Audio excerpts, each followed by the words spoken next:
আল্লাহর ব্যাপারে নিরাশ হবেন, তার দয়ার প্রতি আশা হারাবেন না।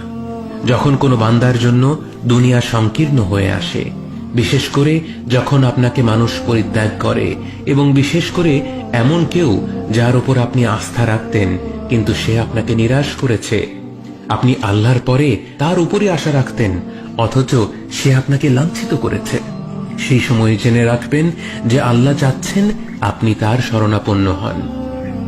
এই পৃথিবীর সবচেয়ে সুখী মানুষ হচ্ছে সে যে আল্লাহর দিকে তার মুখ ফেরায়। এই পৃথিবীর সবচেয়ে সুখী মানুষ সে যে আল্লাহর কাছে তার হৃদয় সমর্পণ করে। মনে রাখবেন যে আপনার একজন মালিক রয়েছেন যিনি আপনার প্রতি আপনার নিজের নফসের থেকেও দয়াবান, যিনি আপনাকে ভালোবাসেন এবং ভালোবাসেন যে আপনি তার কাছেই আশ্রয়ের জন্য ছুটে যান আর তাকেই আপনার দোয়ায় ডাকেন। জেনে রাখবেন যে একমাত্র আল্লাহর প্রতি দৃঢ় বিশ্বাসী আপনার জীবনের সংকীর্ণতা দূর করে প্রাচুর্য এনে দিতে পারে, অন্ধকার দূর করে আবার আলোকিত করে দিতে পারে। আপনি জেনে রাখবেন যে আল্লাহ আপনার প্রতি আপনার নিজের থেকেও বেশি দয়াবান। একমাত্র এই বিশ্বাসটাই আপনার সকল দুশ্চিন্তা ও বিষণ্ণতা মুছে দেবে।